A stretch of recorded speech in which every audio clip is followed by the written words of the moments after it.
Assalamualaikum warahmatullahi wabarakatuh. Perkenalkan, nama saya Heru Isworo, NPM 24520041. Saya adalah mahasiswa Teknik Mesin Universitas Muhammadiyah Metro.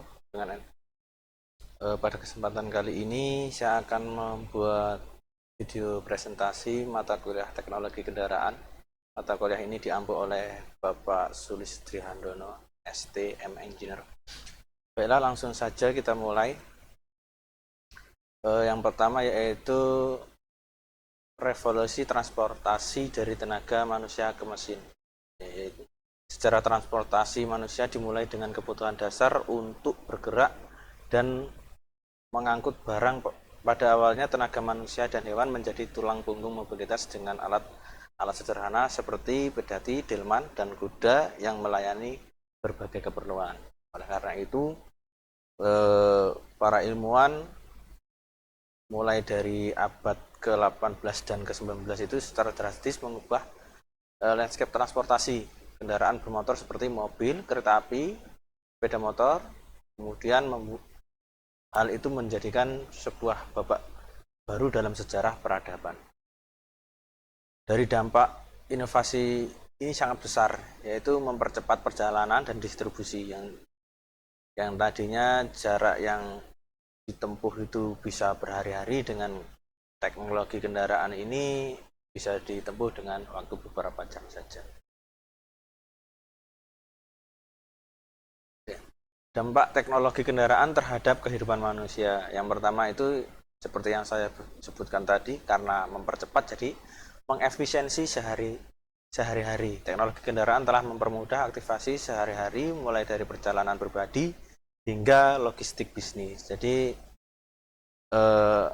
semuanya lebih cepat dan efisien. Kemudian karena efisiensi lebih cepat, maka ini akan mempengaruhi penggerak ekonomi dan urbanisasi. Jadi karena lebih cepat transportasinya, lebih mudah dalam pengiriman logistik dan lain-lain, maka sektor transportasi ini mempengaruhi ekonomi. Jadi akan mempengaruhi nilai-nilai jual dari sebuah produk atau barang-barang. Jadi distribusi makanan, logistik, dan lain-lain itu bisa dipermudah, jadi bisa menghemat biaya seperti itu. Kemudian selain itu juga ada tantangan keamanan nih.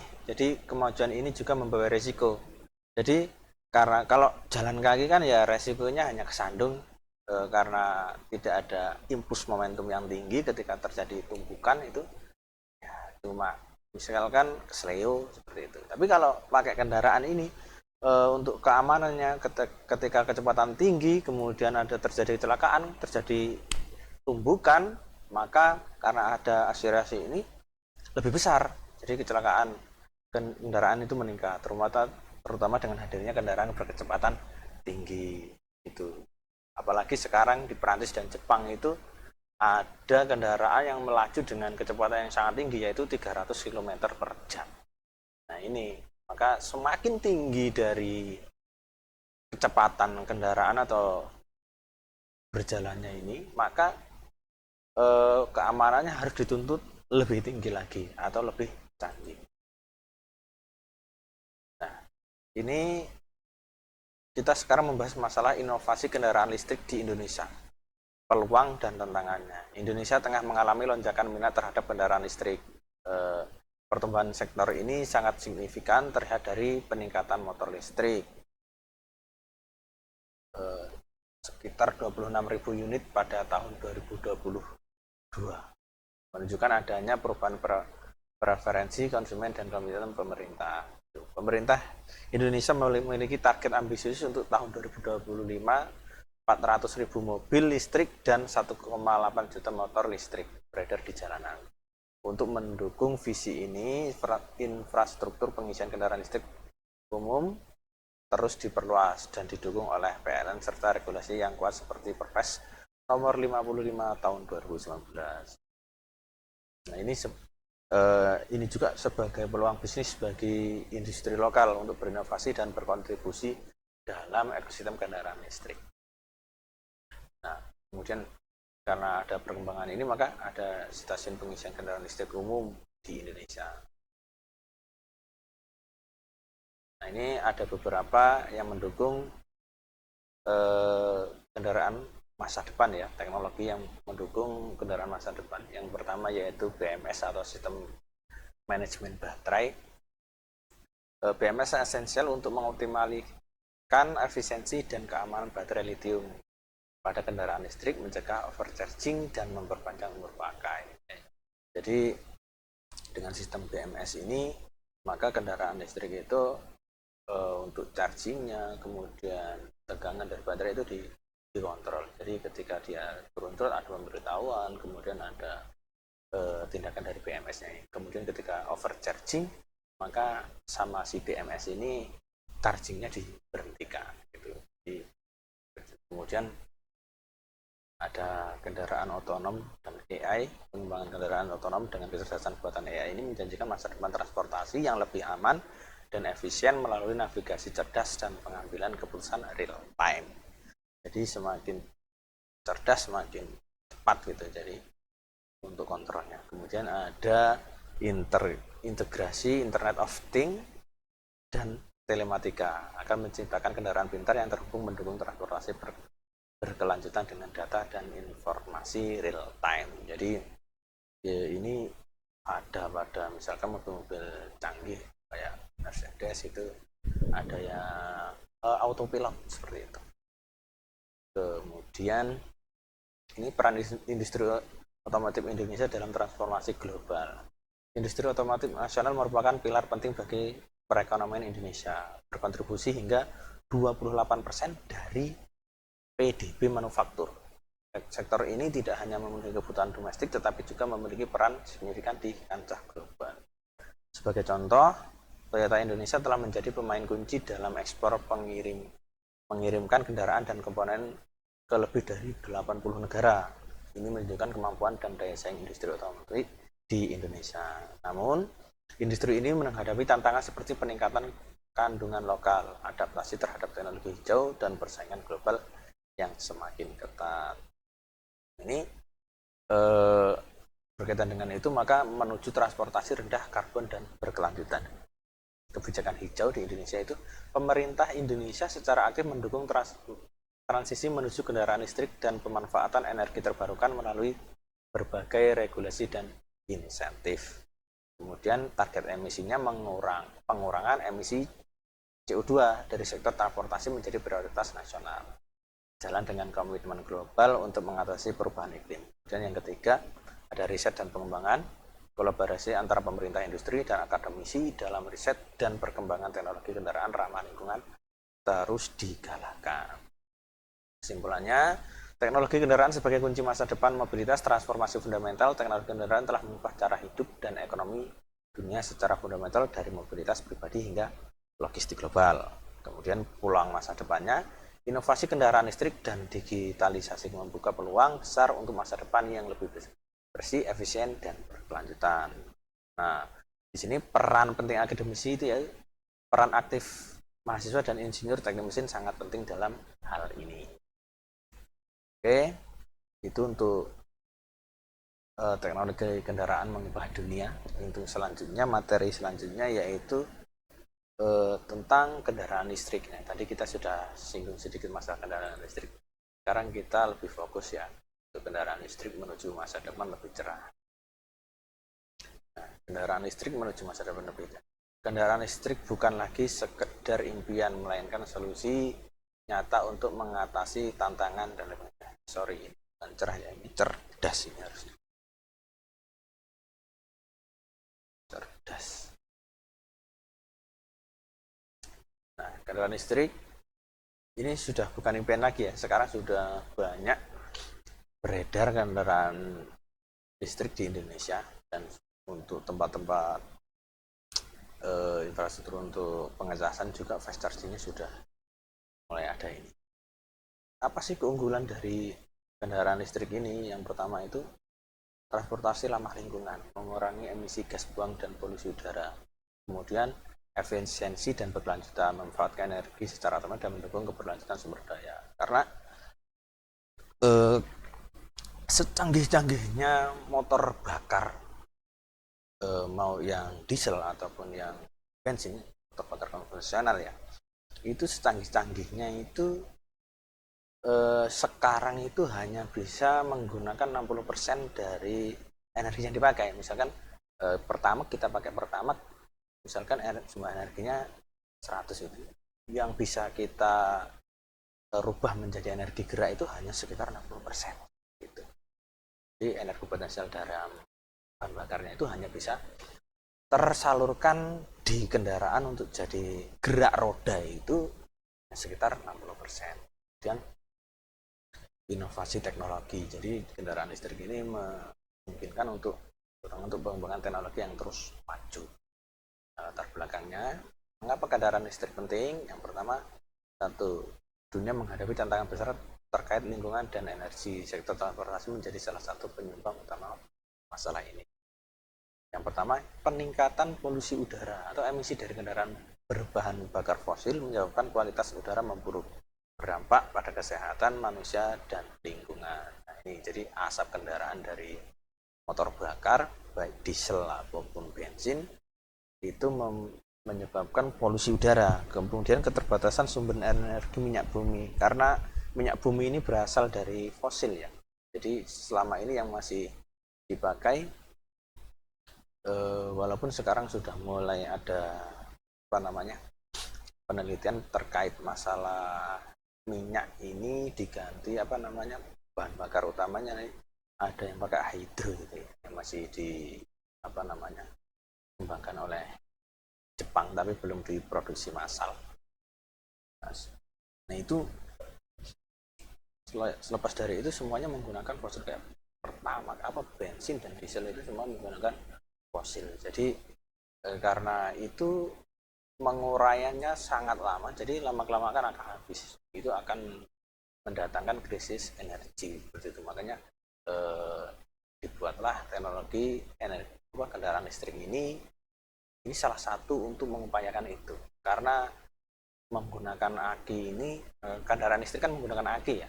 Kendaraan listrik itu termasuk upaya dalam ini penghematan energi karena dia termasuk energi terbarukan.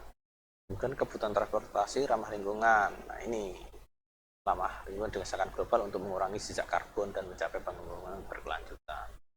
Kemudian yang selanjutnya perkembangan teknologi baterai dan motor listrik. Nah ini inovasi pesat memungkinkan kendaraan listrik menjadi lebih efisien dan terjangkau. Jadi sampai sekarang juga masih diteliti terus ya untuk menciptakan baterai yang hemat, kemudian dayanya tinggi, kemudian efisiensi semakin tinggi seperti itu. Karena permasalahan kendaraan listrik ini kan sampai sekarang ini masalah daya tahan ya. Semakin besar dayanya, maka ukuran akinya juga lebih, atau baterainya itu lebih besar. Maka ini sedang sama ilmuwan sedang diteliti terus ini masalah ini. Kemudian selanjutnya pengertian kendaraan listrik ya. Kendaraan listrik atau EV adalah revolusi dalam dunia otomotif berisi keberlanjutan dan efisiensi. Nah, ini seperti yang saya cuplik di sebelumnya, itu digerakkan oleh motor listrik. Jadi kendaraan listrik ini, baik motor, baik mobil, itu digerakkan oleh motor listrik, bukan lagi mesin pembakar internal atau motor bakar bensin atau diesel seperti itu. Jadi yang merubah energi gerak itu dari energi listrik. Jadi energi listrik dirubah menjadi energi gerak. Nah, kemudian dari mana sumber energi listriknya? Sumber energi utamanya yaitu dari baterai. Baterai berdaya tinggi berfungsi sebagai tangki atau tangki energi ya, menyimpan listrik yang akan digunakan. Kemudian yang ketiga, dari kendaraan listrik itu kita jadi bebas bahan bakar fosil. Jadi tidak tergantungan dengan fosil, karena kita sudah tahu bahwasanya penguraian fosil menjadi bahan bakar itu sangat lama, tidak cukup waktu hanya belasan tahun. Selanjutnya, ini ada komponen utama kendaraan listrik. Yang pertama yaitu baterai. Baterai itu sebagai penyimpanannya, sebagai penyimpan energi listrik ya. Baterai yang digunakan dalam kendaraan ini seringkali berjenis lithium ion yang menentukan jarak tempuh kendaraan. Kemudian ada motor listrik. Jadi dari baterai kemudian ada motor listrik, kemudian ada controller, ini sebagai otaknya untuk mengatur alur daya baterai ke motor listrik, mengatur kecepatan dan torsi. Kemudian ada bagian pengisian atau charger, alat untuk mengisi ulang daya baterai, bisa berupa outboard charger atau eksternal, stasiun pengisian kendaraan listrik umum gitu. Selanjutnya cara kerja kendaraan listrik yaitu yang pertama, baterai menyimpan energi. Nah, jadi dari baterai menyimpan energi, kemudian sama kontrol ini diatur energi dari baterainya ini dialurkan ke motor listrik dan seberapa besarnya, kemudian sama motor listrik dirubah menjadi energi gerak, energi putar ya, energi mekaniknya berupa putaran. Kemudian dari putaran ini dirubah lagi ke bagian dari pemindah daya dari mobil atau penggerak, bagian penggeraknya. Kemudian diolah lagi, di situ ada transmisi, ada gardan, kemudian baru ke yang namanya roda, kemudian jadilah laju kendaraan seperti itu. Dan selanjutnya ada beberapa jenis kendaraan listrik. Yang pertama yaitu ada BEV, yaitu baterai elektrik fosil, yaitu 100% listrik, hanya mengandalkan baterai dan motor listrik sebagai sumber tenaga. Dan ini nol emisi langsung. Contohnya itu ada Tesla Model S, Hyundai. Kemudian ada tipe HEV, yaitu hybrid electric vehicle. Ini ada listrik dan bensin. Ini kita kenal dengan kendaraan hybrid ya. Ini kombinasi mesin bensin dan motor listrik. Jadi dia masih menggunakan mesin bensin. Jadi listriknya ini masih menggunakan motor listrik, tapi juga menggunakan motor bensin. Jadi dia kombinasi seperti itu. Nah, ini contohnya ada Toyota, ada Honda CR-V yang tipe hybrid seperti itu. Kemudian ada plug-in hybrid electric vehicle, yaitu dengan charger mirip HEV tetapi baterai dapat diisi ulang dari sumber eksternal. Nah, jadi kalau yang hybrid ini, pengisian baterai tadi yang hybrid yang pertama yang HEV ini, pengisian baterainya itu ketika kendaraannya berjalan. Itu. Dia tidak, kemudian ketika tidak ada baterainya, tidak ada ini, dia pakai ya motor bensin dulu. Jadi ketika jalan gerak, nah baterainya ini terisi dari kan itu kayak alternator gitulah untuk pengisinya. Sistem chargingnya itu kan berputar, kemudian menghasilkan listrik. Rotornya itu apa kalau kita bilang itu bahasa ininya dinamo lah gitu, berputar menghasilkan listrik, kemudian listriknya itu buat ngecas si baterai untuk yang hybrid biasa ini. Kemudian untuk yang plug-in hybrid electric vehicle ini ya mirip, tetapi baterai dapat diisi ulang dari sumber eksternal. Jadi kita bisa ngecas, kita juga bisa ngecas kayak yang baterai yang 100% ini ya, yang mobil listrik yang 100% ini, seperti itu. Nah, kemudian selanjutnya ini ada beberapa keunggulan kendaraan listrik. Yang pertama, ramah lingkungan. Dia ramah lingkungan di kendaraannya ya. Ini kita tidak bicara masalah kalau keunggulan bilang ramah lingkungan. Ini kita bicara masalah kendaraannya. Ketika kendaraan berjalan itu tidak menghasilkan, tidak ada emisi gas buangnya, nol dia. Kalau yang 100% kendaraan listrik ya. Kemudian hemat biaya operasional. Ya, pasti lebih murah daripada kita beli bensin gitu. Perawatannya lebih sederhana karena komponennya lebih sedikit. Kemudian karena ini tenaganya bukan dari konvensional, dari listrik, dan kita bisa mengontrolnya, jadi halus, tenaganya itu lebih halus karena baterai itu, tegangan dari baterai itu kan konstan ya. Jadi tegangan baterai itu nggak kayak misalkan kalau diesel kayak gitu kan, apanya naik turun tegangannya, tapi kalau baterai tidak, ya konstan. Dan perawatannya ya karena lebih simpel, maka perawatannya juga lebih simpel gitu. Kalau di sini dibilang tidak ada ganti oli, busi atau filter bahan bakar, nah karena dia itu tidak menggunakan bahan bakar, jadi tidak ada ini. Sedangkan busi itu untuk membakar bahan bakar, tidak ada. Kemudian oli itu hanya untuk memindah daya, bukan oli mesin. Jadi pelumasannya itu dibutuhkan untuk penggerak-penggeraknya, sudah bukan di mesinnya lagi, karena di mesinnya tidak ada motor bakar ya.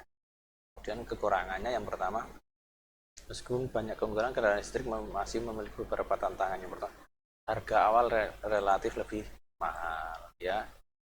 Kemudian jarak tempuhnya terbatas, waktu pengisian baterai. Nah ini kemudian infrastruktur charger belum merata ya, karena sangat mahal untuk membuat fasilitas-fasilitas ini, untuk chargingnya itu sangat mahal. Kemudian ada lagi yang ini apa namanya, masalah pembuatan baterainya itu.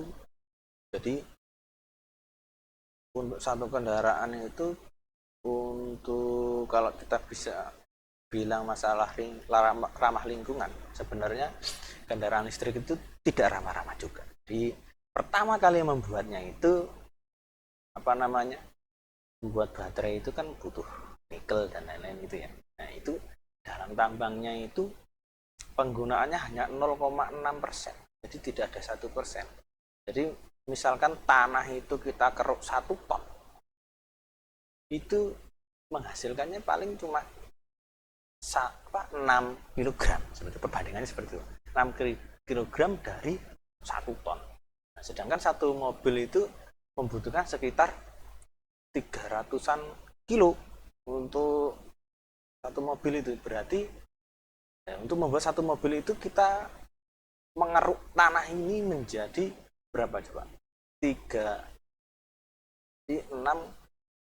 bagi 6, 30. Berapa ton? 50 ton untuk satu baterai saja. Kemudian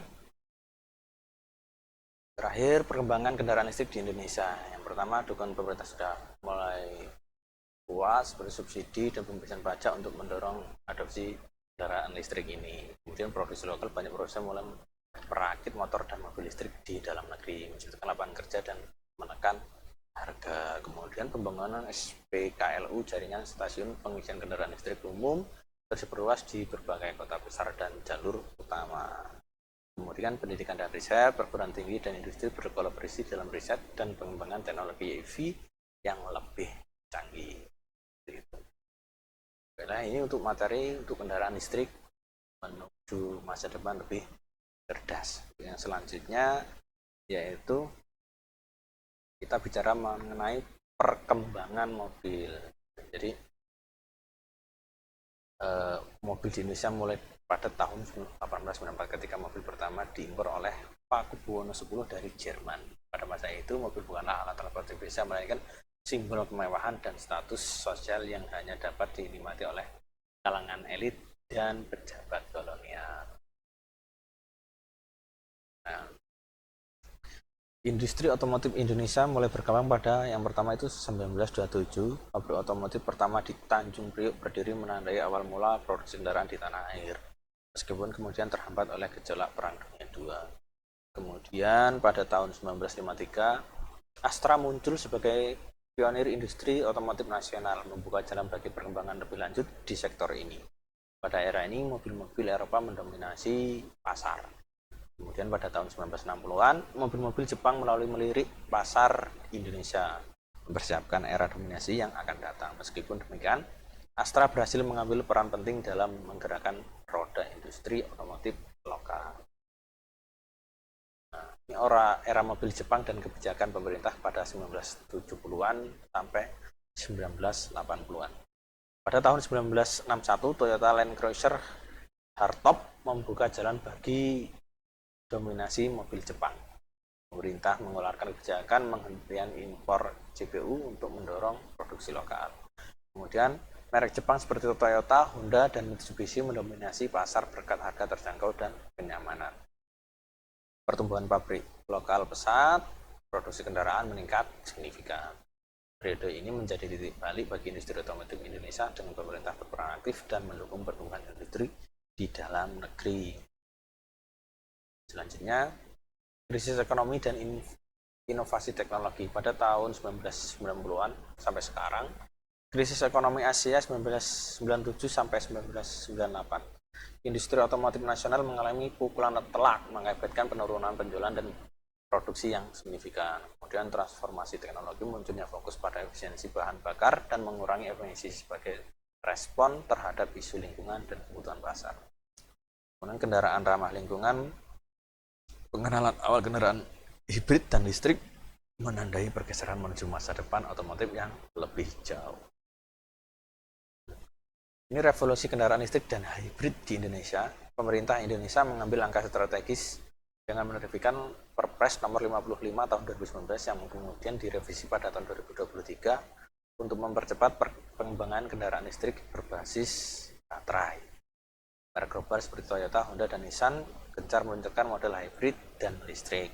Infrastruktur pengisian listrik mulai dikembangkan secara masif di berbagai kota besar dan target tingkat komponen dalam negeri hingga 80% pada tahun 2030 untuk KLBB ini. Selanjutnya, teknologi kendaraan listrik standar dan pengujian. Ini ada uji tipe kendaraan listrik, meliputi pengujian rem, sistem pencahayaan, speedometer, kapasitas baterai, dan standar keselamatan. Standar keselamatan baterai harus tahan getaran, tahan api, memiliki proteksi terhadap overcharge, dan mampu beroperasi pada suhu ekstrim. Nah, proteksi terhadap overcharge ini salah satunya ya dengan adanya manajemen baterai tadi, BMS, baterai management system. Kemudian ada lembaga penguji resmi, ada pengujian laik jalan dan sertifikasi kendaraan bermotor atau BPLJSKB, bertanggung jawab atas sertifikasi kendaraan listrik. Nah, selanjutnya dampak perkembangan mobil terhadap masyarakat dan ekonomi. Kebutuhan utama mobil telah bertransformasi dari barang mewah menjadi bahan kebutuhan esensial bagi sebagian besar masyarakat Indonesia untuk menunjang aktivitas sehari-hari. Kemudian menciptakan lapangan kerja. Industri otomotif menjadi salah satu sektor penyebab tenaga kerja terbesar, menciptakan jutaan pekerjaan dan mendorong pertumbuhan ekonomi nasional. Kemudian yang selanjutnya ada peningkatan mobilitas. Perkembangan mobil memungkinkan gaya hidup yang lebih dinamis dan efisien, fasilitasi konektivitas antar wilayah dan pertumbuhan ekonomi lokal. Kemudian ada inovasi berkelanjutan, dorongan teknologi terus memicu inovasi dalam desain performa dan berkelanjutan lingkungan membentuk masa depan transportasi. Selanjutnya ada tantangan dan peluang masa depan industri otomotif Indonesia. Tantangan utamanya yaitu percepatan pengembangan ekosistem kendaraan listrik dan infrastruktur pendukung. Kemudian peningkatan tingkat komponen dalam negeri untuk memperkuat daya saing. Kemudian peluang cerahnya adaptasi teknologi digital, kecerdasan buatan AI, dan kendaraan otonom sebagai tren global. Kemudian kesadaran lingkungan yang meningkatkan dan regulasi ketat mendorong inovasi dalam berkelanjutan. Kesimpulannya, perjalanan panjang menuju mobil masa depan yaitu dari kemewahan kolonial, transformasi dari simbol status di era kolonial menjadi kebutuhan modern yang menggerakkan bangsa. Peran teknologi dan inovasi teknologi dan dukungan kebijakan pemerintah menjadi pilar utama dalam revolusi industri otomotif. Kemudian siap hadapi tantangan global. Industri otomotif Indonesia berinovasi untuk bersaing di pasar global dengan kendaraan ramah lingkungan. Masa depan berkelanjutan, dukungan terhadap perkembangan teknologi kendaraan ramah lingkungan adalah investasi untuk masa depan yang lebih baik. Yaitu untuk masalah tema perkembangan mobil. Yang selanjutnya yaitu mengenai motor bakar bensin.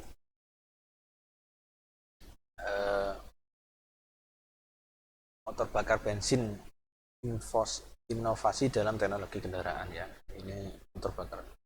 Yang pertama, apa sih motor bakar itu? Motor bakar bensin adalah sebuah inovasi fundamental dalam dunia teknik. Ini adalah mesin pembangkit tenaga yang mengubah energi kimia dari bahan bakar bensin menjadi energi panas yang kemudian diubah menjadi tenaga mekanik yang berguna. Nah, ini merupakan jenis mesin pembakaran dalam internal combustion engine yang paling umum digunakan di berbagai jenis kendaraan bermotor mulai dari mobil pribadi, sepeda motor hingga generator listrik. Proses kerjanya melibatkan pembakaran campuran udara dan bensin di dalam ruang bakar tertutup menghasilkan ekspansi gas yang kuat menggerakkan komponen mesin. Itu. Kemudian, nah ini pada sejarah singkat motor bensin ya.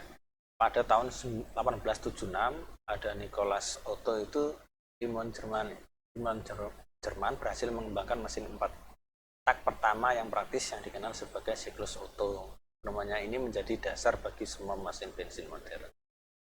Jadi dari berkat penemuannya Nicholas Otto ini sampai sekarang masih dipakai ya untuk mesin 4 tak ini. Dan tahun 1880 Carl Benz menyempurnakan dan menerapkan mesin bensin pada motor wagen. Mobil pertama di dunia ini menandai awal era kendaraan bermotor yang berevolusi transportasi global. Jadi disempurnakan dalam bentuk kendaraan oleh Carl Benz dari pertemuan dari Nicholas Otto ini. Kemudian abad ke-20 dominasi teknologi. Mesin bensin menjadi teknologi utama kendaraan bermotor selama lebih dari 1 abad, mendorong perkembangan industri otomotif dan mobilitas personal. Ini cara kerja motor bakar bensin siklus 4 tak ini ya. Yang pertama itu ada, karena 4 tak itu 4 langkah ya. Yang pertama itu ada langkah hisap, atau kita bisa sebut dengan intake. Nah, pada langkah hisap ini yaitu katup in terbuka, kemudian katup X-nya itu tertutup.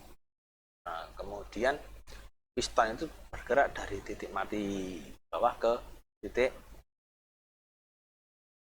dari titik mati atas ke titik mati bawah. Jadi dari atas ke bawah. Jadi karena tekanan dari dalam silinder ini lebih kecil dari tekanan yang dari ruang bahan bakar, kalau kita sebutnya motor bensin karburator lah gitu ya. Dari karburator itu tekanannya misalkan di sana 1 atmosfer, kemudian di silindernya itu di bawah itu, maka dia akan turun.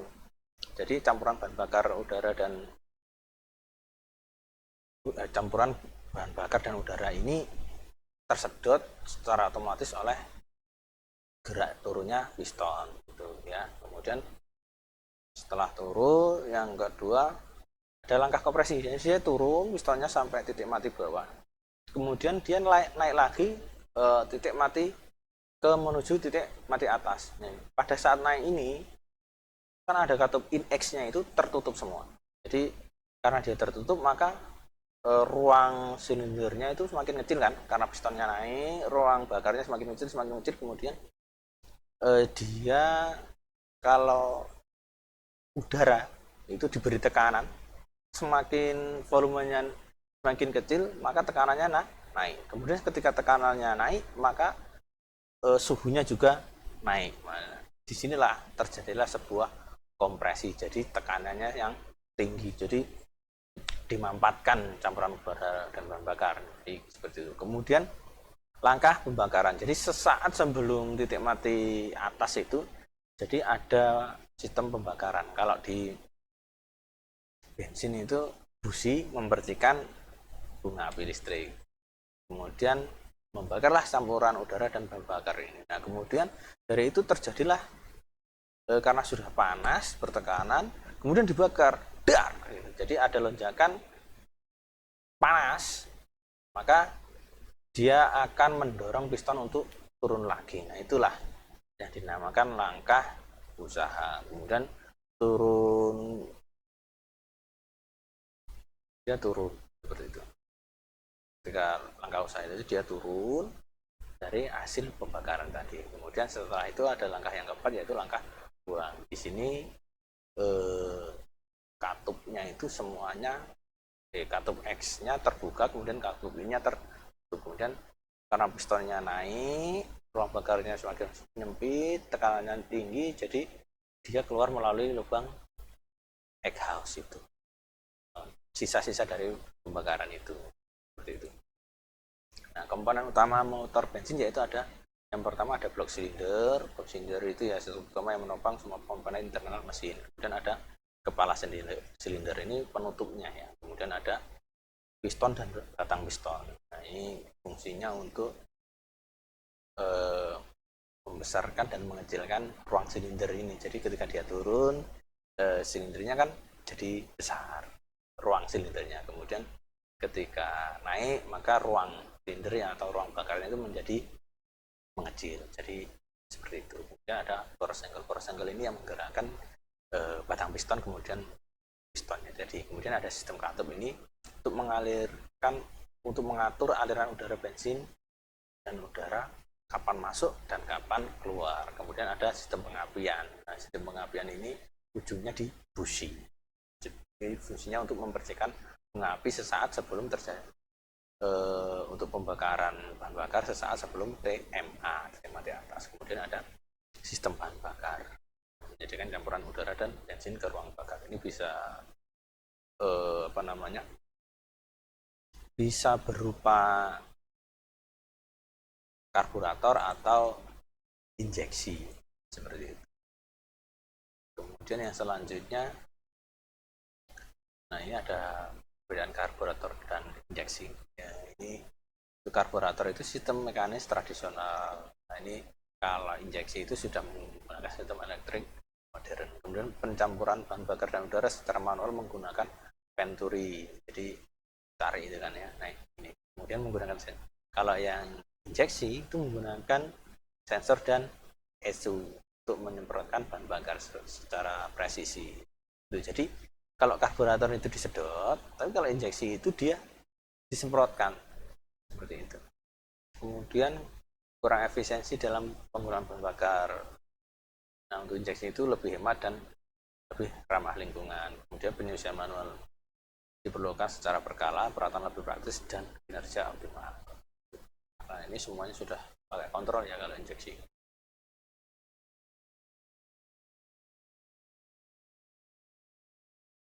Nah ini keunggulan motor bensin dengan sistem injeksi. Yang pertama, efisiensi pembakaran optimal. Kemudian yang kedua, emisi gas buang lebih rendah. Kemudian kemudahan dalam start. Ya. Kemudian perawatan lebih praktis karena semuanya bisa kita cek melalui kontrol ya, scanner. Dan ada beberapa faktor penentu kinerja motor bensin. Yang pertama, jenis dan angka oktan bahan bakar. Nah ini angka oktan yang tepat mencegah knocking, mengakibatkan pembakaran dan tenaga mesin. Oke, itu ledakan ya. Dan sistem pengapian busi dan koil yang berkualitas tinggi menjamin percikan api yang kuat dan stabil untuk pembakaran efisien. Kemudian kondisi kompresi ruang bakar. Nah ini kadang-kadang ngasap dan lain itu karena kompresinya itu sempurna atau tidak. Itu jadi pengompresiannya itu ada yang bocor atau tidak, ringnya sudah ini apa belum, silindernya haus apa tidak, ringnya ada kebocoran apa tidak, atau kebocoran dari klepnya, katup, valve. Kemudian perawatan dan teknologi mesin, perawatan rutin dan penerapan teknologi terbaru meningkatkan durabilitas dan performa keseluruhan.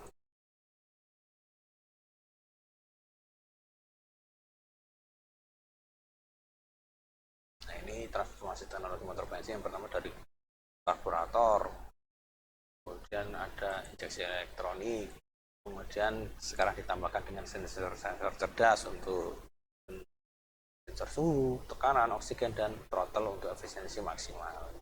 Kemudian efisiensi dan ramah lingkungan. Mesin bensin modern semakin efisien dan mengurangi dampak. Nah, kemudian masa depan itu ada hybrid dan elektrifikasi, integrasi dengan motor listrik untuk performa dan kelanjutan yang lebih tinggi. Sebenarnya fondasi kunci otomotif motor bakar bensin adalah fondasi utama dalam teknologi kendaraan bermotor yang telah membentuk dunia transportasi modern. Pentingnya memahami cara kerja komponen dan evolusi adalah krusial untuk setiap insinyur teknik mesin. Beralih ke sistem injeksi elektronik adalah bukti nyata invasi yang menghasilkan efisiensi dan ramah lingkungan. Masih harus terus mengikuti perkembangan termasuk hibrida dan elektrifikasi untuk menghadapi tantangan masa depan. Baiklah, selanjutnya kita bahas mengenai teknologi serat karbon. Ya. Apa itu serat karbon? Serat karbon adalah material komposit canggih yang terdiri dari serat-serat karbon sangat tipis dan kuat, tersusun dari atom karbon yang terikat dalam struktur kristal. Material ini memiliki kekuatan tarik yang luar biasa mencapai hingga 6 gigapascal dan modulus elastisitasnya lebih dari 600 gigapascal, namun sangat ringan dengan densitas sekitar 1,8 sampai 2 gram per cm kubik. Nah, untuk kita ketahui ya, serat karbon ini 5 kali lebih kuat dari baja, 2 kali lebih kaku, dan bobotnya sekitar 70% lebih ringan dari baja. Gitu. Ini sejarah dan perkembangan serat karbon ya. Pada tahun 1950-an, pengembangan awal dengan pemanasan serat rayan hingga karbonisasi membuka jalan bagi material baru. Dan pada tahun 1960-an, penggunaan polikarbonat atau PAN sebagai bahan baku utama meningkatkan kualitas dan potensi aplikasi serat karbon. Kemudian pada tahun 1970-an, kemunculan serat karbon dari petroleum pit menawarkan alternatif bahan baku dan variasi sifat material. Dan inovasi terbaru, serat karbon diperkuat nanotub karbon untuk kekuatan ekstra, kini digunakan di industri pesawat terbang dan diaplikasikan berteknologi tinggi lainnya. Nah, ini ada struktur dan jenis serat karbon. Struktur atom. Serat karbon memiliki struktur atom yang mirip dengan grafit, di mana lembaran-lembaran karbon tersusun dan pola heksagonal yang rapih dikenal sebagai grafit. Kemudian jenis-jenis serat karbon, yang pertama pan-based carbon fiber menyumbang 90% produksi global, dikenal karena kekuatan dan kekakuan yang tinggi. Kemudian ada peat-based carbon fiber, umumnya memiliki modulus elastis yang lebih tinggi, cocok untuk aplikasi yang membutuhkan kekakuan ekstrim. Kemudian ada rayon based carbon fiber, digunakan untuk aplikasi khusus, seringkali di mana ketahanan suhu tinggi menjadi prioritas. Kemudian ada pengaruh perbedaan jenis. Perbedaan bahan baku dan proses pembuatan sangat mempengaruhi karakteristik seperti kekuatan, kekakuan, dan akhirnya aplikasi akhir serat karbon. Ini ada proses manufaktur serat karbon. Pertama itu persiapan bahan baku. Bahan baku yang umum digunakan adalah polyacrylonitrile atau pan rayon atau petroleum pitch. Kemudian ada yang selanjutnya itu stabilisasi. Tahap ini melibatkan oksidasi pada suhu sekitar 200 derajat Celcius di udara, mengubah struktur kimia bahan baku agar lebih stabil. Jadi dirubah susunan atomnya ya dengan diberikan panas yang tinggi. Kemudian ada karbonisasi, bahan yang sudah dicapai dipanaskan hingga 1000 sampai 1500 derajat Celcius dalam atmosfer inert. Proses ini menghilangkan atom-atom non karbon dan membentuk serat karbon. Kemudian ada gravitisasi atau option. Ini bisa dilakukan atau bisa tidak ya, untuk meningkatkan modulus elastisitas atau kekakuan serat. Serat dapat dipanaskan lebih lanjut hingga lebih dari 1800 derajat Celcius dalam proses gravitisasi. Kemudian yang selanjutnya, yang kelima itu perlakuan permukaan atau sizing. Setelah karbonisasi, serat diberi perlakuan permukaan dan lapisan pelindungan atau sizing untuk meningkatkan daya rekat dengan resin matri. Selanjutnya kita bahas masalah sifat fisik dan mekanis serat karbon. Serat karbon dikenal dengan kombinasi unik sifat fisik dan mekanisnya yang menjadikan material unggul untuk bagi aplikasi. Yang pertama, kekuatan tarik tinggi. Yang kedua, densitas rendah. Kemudian tahan panas, tahan korosi, konduksivitas baik, dan elastisitas yang rendah. Untuk elastisitas ini termasuk kelemahan ya, tapi kan karena memang karbon, serat karbon ini dibutuhkan untuk yang kaku, jadi elastisitasnya dibuat rendah. Yang di kekakuannya dan kekuatannya. Selanjutnya keunggulan dan tantangan serat karbon. Keunggulan yang signifikan ini yaitu mengurangi bobot kendaraan hingga 86% berkontribusi pada efisiensi. Karena kalau pesawat itu kan butuh material yang kuat tapi yang ringan gitu. ini kan bisa untuk meningkatkan efisiensi. Kita bayangkan kalau misalkan tidak ada teknologi serat karbon ini, pesawat itu kan sangat berat dan kapal itu kan, jadi terlalu penampang dan beratnya itu tidak imbang, jadi lebih mudah tenggelam gitu ya. Dan ketika pesawat itu untuk penerbangan itu tenaga yang sangat besar karena dia berat dan meningkatkan efisiensi bahan bakar pasti. Semakin ringan, semakin kecil juga daya yang dibutuhkan, dan meningkatkan ketahanan rollover kendaraan hingga 60%, meningkatkan keselamatan ya karena dia lebih kuat, lebih tangguh.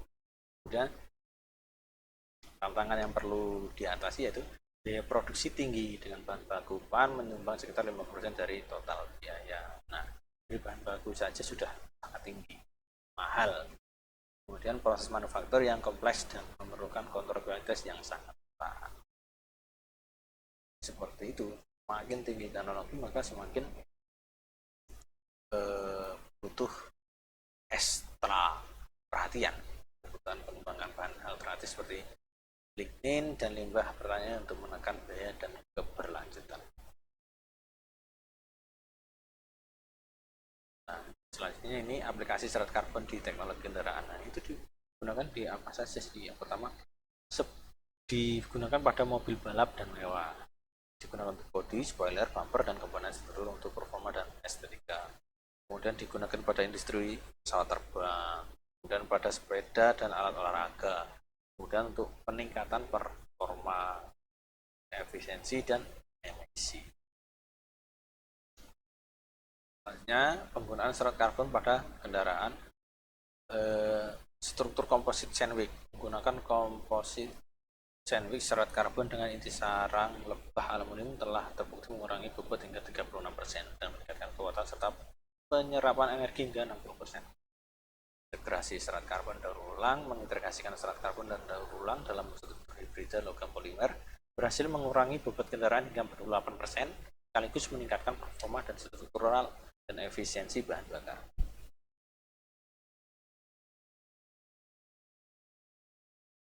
Kesimpulannya, serat karbon adalah material kunci untuk teknologi kendaraan yang berfokus pada kekuatan optimal dan efisiensi bobot. Inovasi manufaktur dan eksplorasi bahan alternatif sangat krusial untuk menekan biaya dan memperluas aplikasi.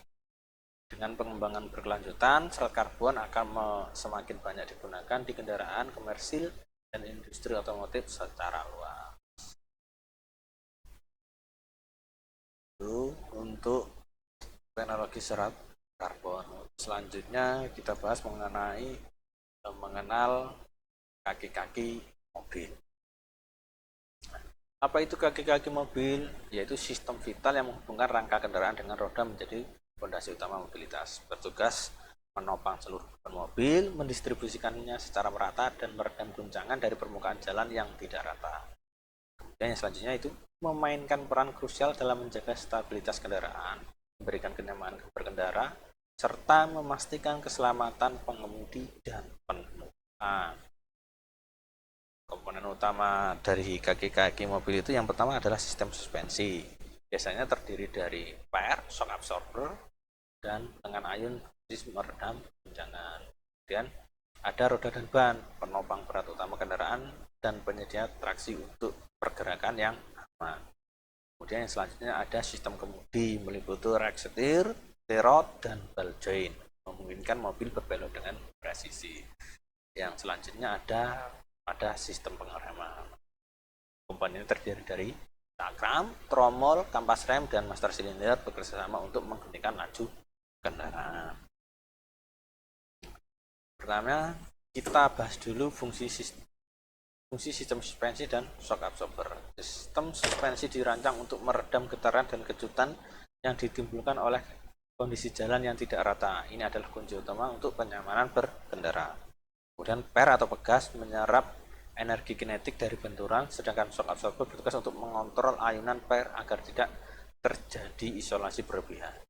Kombinasi keduanya secara efektif menjaga kestabilan mobil dan memastikan roda tetap menapak di jalan dan meningkatkan kenyamanan bagi pengemudi maupun penumpang. Jadi dia ketika naik itu diserap, ketika turun diserap oleh pernya itu kan shock absorber itu ketika ini supaya dia tidak terlalu kuat gitu. Nah, itu. Kemudian ada ball joint atau bushing. Ini kunci fleksibilitas dan stabilitas. Ball joint adalah komponen penting yang menghubungkan roda dengan sistem suspensi, memungkinkan roda bergerak secara fleksibel saat berbelok dan melewati permukaan tidak rata. Bushing biasanya terbuat dari karet atau poliuretan, berfungsi sebagai peredam getaran dan kebisingan, serta mengurangi gesekan antara komponen logam. Kerusakan pada komponen ini dapat menyebabkan suara berisik, duduk-duduk, getaran tidak normal, dan hilangnya stabilitas kemudi yang membahayakan keselamatan.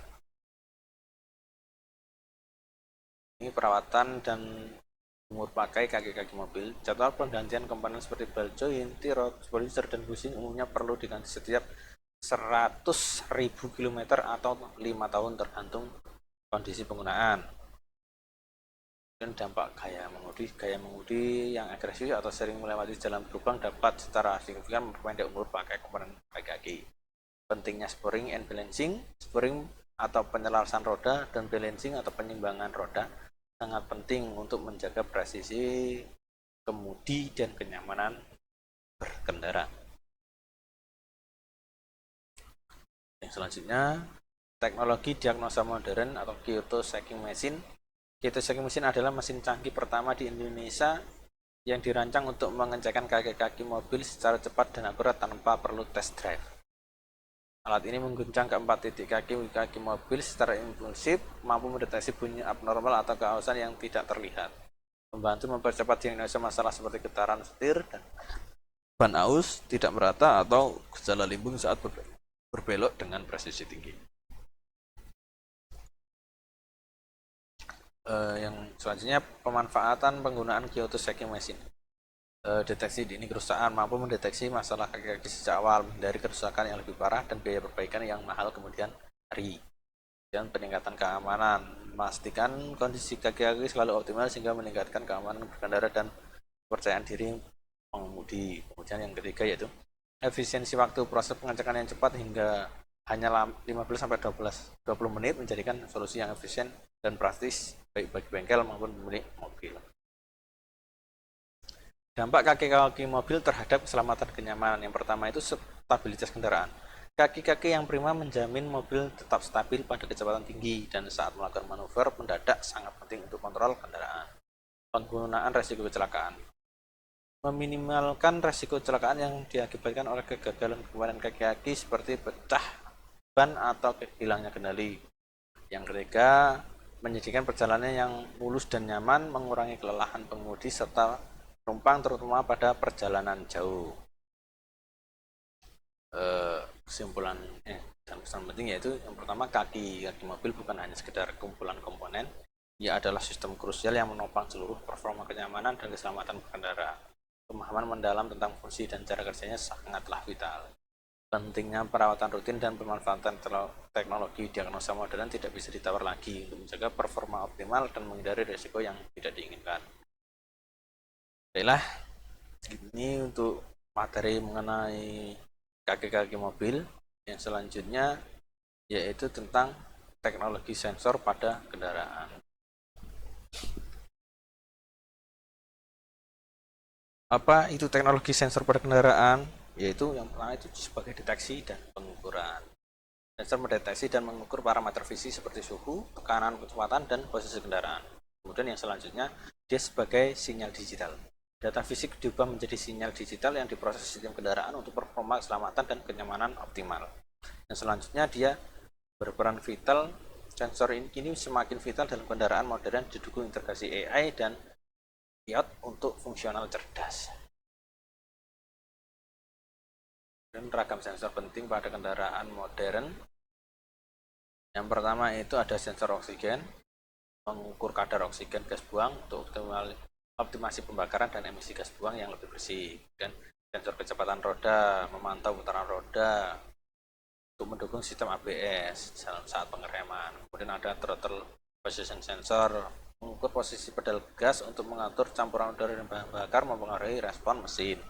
Kemudian ada sensor tekanan oli, memastikan pelumasan mesin optimal dengan memantau tekanan oli mencegah kerusakan mesin.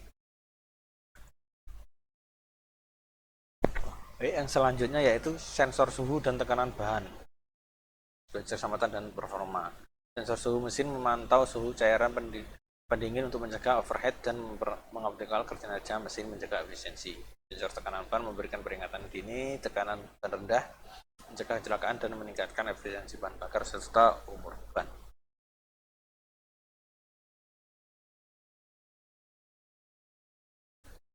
Inovasi sensor berbasis AI untuk kendaraan pintar. Yang pertama sebagai deteksi lingkungan real time, kemudian sebagai pencegah kecelakaan, kemudian yang selanjutnya optimalisasi bahan bakar supaya lebih efisien daya konsumsinya, kemudian untuk pengemudian secara otonom. Sensor proximity pada truk Hino Dutro 300. Sebuah inovasi penting ditunjukkan pada truk Hino Dutro 300 dengan sistem sensor proximity. Sistem ini dirancang khusus untuk mendeteksi truk yang berpotensi tergelincir mundur di tanjakan curam dengan kemiringan 20 derajat. Berikan peringatan buzzer yang jelas kepada pengemudi saat bahaya terdeteksi. Peringatan ini memicu pengemudi untuk secara menurunkan pengganjal ban otomatis sebagai tindakan pencegahan. Signifikan meningkatkan keselamatan dan efektivitas penggunaan alat ganjal ban otomatis, khususnya untuk mencegah kecelakaan kerja pada kendaraan berat. Ini sensor fusion untuk kendaraan otonom. Ya, ada Global Navigation Satellite System menyediakan data posisi global yang presisi. Kemudian ada wheel odometry.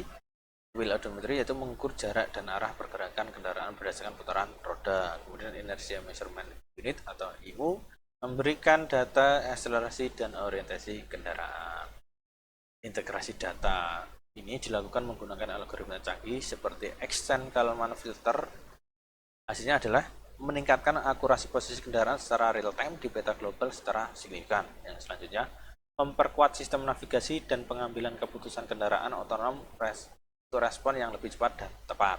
Selanjutnya, ini merupakan langkah penting menuju relasi kendaraan self driving yang tidak hanya canggih tetapi juga sangat andal dan aman di berbagai kondisi. Sensor dalam sistem monitoring kecelakaan berbasis Circuit of teknologi. Deteksi kecelakaan, sensor akselerometer, getaran, dan suara bekerja sama untuk mendeteksi kecelakaan secara otomasi dan instan. Data lokal GPS yang akurat dan gambar kondisi sekitar kecelakaan segera diambil. Notifikasi cepat. Informasi ini kemudian dikirimkan ke aplikasi Android yang terhubung, memastikan respon cepat dari pihak terkait. Sistem ini tidak hanya mempercepat penanganan kecelakaan, tapi juga meningkatkan keselamatan secara keseluruhan bagi pengguna jalan. Ini adalah contoh nyata bagaimana teknologi sensor dan berkonvergensi untuk menciptakan sistem transportasi cerdas yang lebih responsif dan aman. Nah, ini ada manfaat atau dampak positif teknologi sensor pada kendaraan. Yang pertama, keselamatan maksimal, efisiensi dan performa kendaraan pintar, dan pengurangan resiko. Sebenarnya tulang punggung kendaraan modern, teknologi sensor adalah fondasi utama kendaraan yang semakin cerdas dan aman. Ia juga sebagai inovasi tanpa batas. Terkait AI dan IoT membuka peluang inovasi yang tak terbatas dalam industri otomotif. Tantangan masa depan, keamanan data, perlindungan data yang dihasilkan sensor menjadi krusial. Dan biaya implementasi menekan biaya agar teknologi dapat diakses lebih luas. Dan adaptasi teknologi mempercepat adaptasi dan regulasi teknologi di pasar Indonesia. Oke, baiklah, itu tentang teknologi sensor pada kendaraan. Yang selanjutnya yaitu kita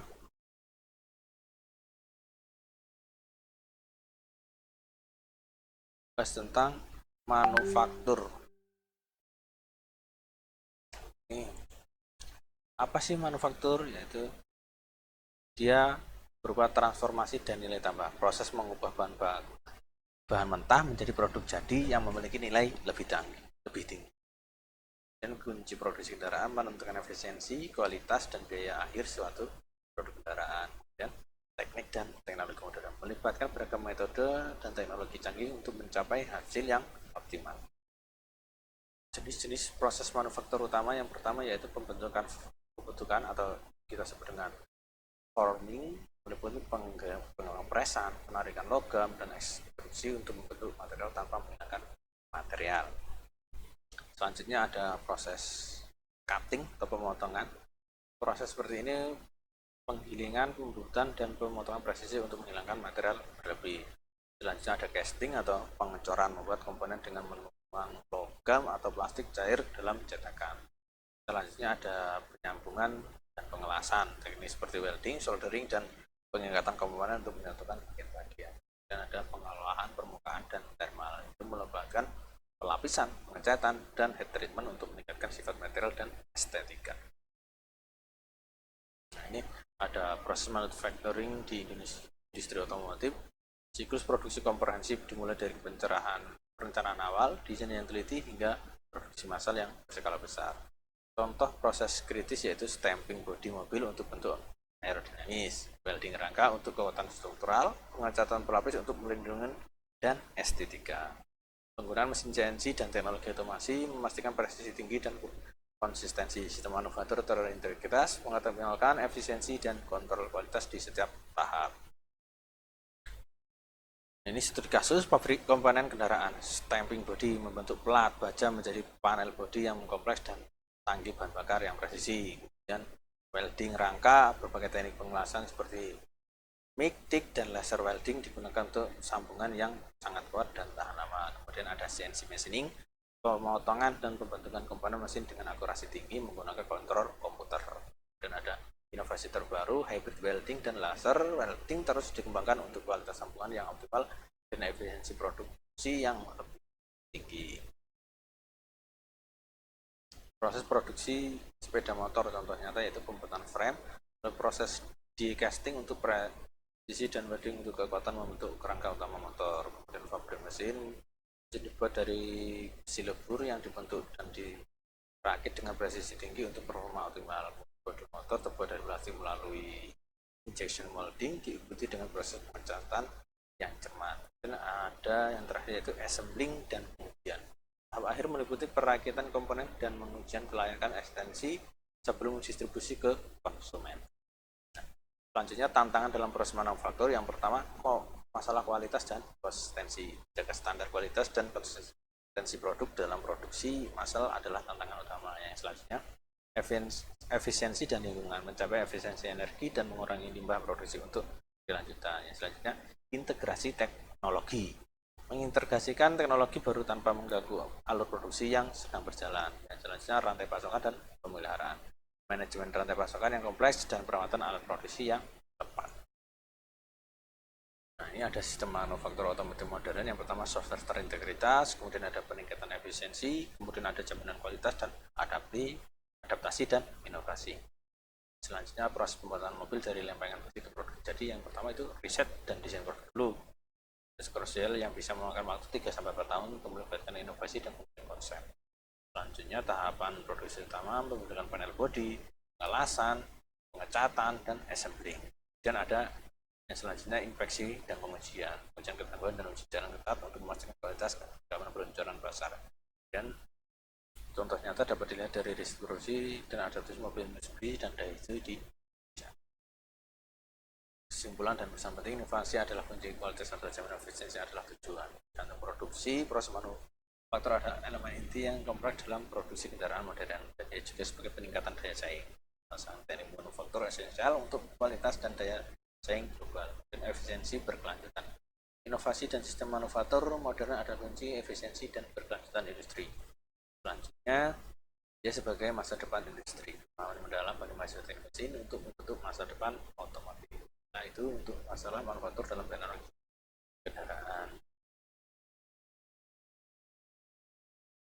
Ini ada yang lebih khusus lagi manufaktur kendaraan dari konsep kerja ke konsep pertama. Manufaktur kendaraan adalah industri yang kompleks dan dinamis mengintegrasikan kerangka terakhir dengan proses industri yang canggih pertama manufaktur kendaraan yaitu desain dan rekayasa. Kemudian setelah desain jadi, kita buat prototipe dan pengujian layak atau tidak. Kemudian selanjutnya proses manufaktur dan perakitan. Ini teknologi inti dalam produksi kendaraan modern. Yang pertama ada robotika, dan ada otomasi, ada material canggih dan tindakan 3D. Nah, selanjutnya ada kontrol kualitas dan pengujian. Kontrol kualitas yang ketat dan menguji eksistensi sangat penting untuk memastikan kendaraan memenuhi standar keselamatan yang ketat dan memberikan kinerja optimal. Yang dicek itu biasanya pemeriksaan komponen, kemudian pemeriksaan dalam proses, pengujian akhir lini, pengujian daya tahan, dan penilaian keselamatan. Masa depan manufaktur kendaraan, yang pertama kendaraan listrik nih, pergeseran menuju power tren listrik merevolusi manufaktur menurut jalur produksi baterai baru dan perakitan motor listrik didorong oleh peraturan lingkungan dan pemerintah konsumen. Kemudian ada teknologi otonom mengintegrasikan sensor canggih AI dan sistem komputasi untuk mengemudi otonom membutuhkan manufaktur elektronik canggih dan protokol pengujian perangkat lunak yang ketat. Dan praktek berkelanjutan, produsen mengadopsi proses ramah lingkungan, memanfaatkan energi terbarukan, mengoptimalkan mengurangi limbah dan menggunakan bahan yang dapat didaur ulang untuk meminimalkan dampak lingkungan. Selanjutnya dampak pada ekonomi dan lingkungan. Dampak ekonomi, penciptaan lapangan kerja industri ini mendukung jutaan pekerjaan dan inovasi teknologi mendorong kemajuan dalam robotika, ilmu material dan AI menguntungkan sektor lain. Dan pertumbuhan rantai pasokan. Dampak lingkungannya pengurangan emisi, konsumsi sumber daya, ekonomi sirkular.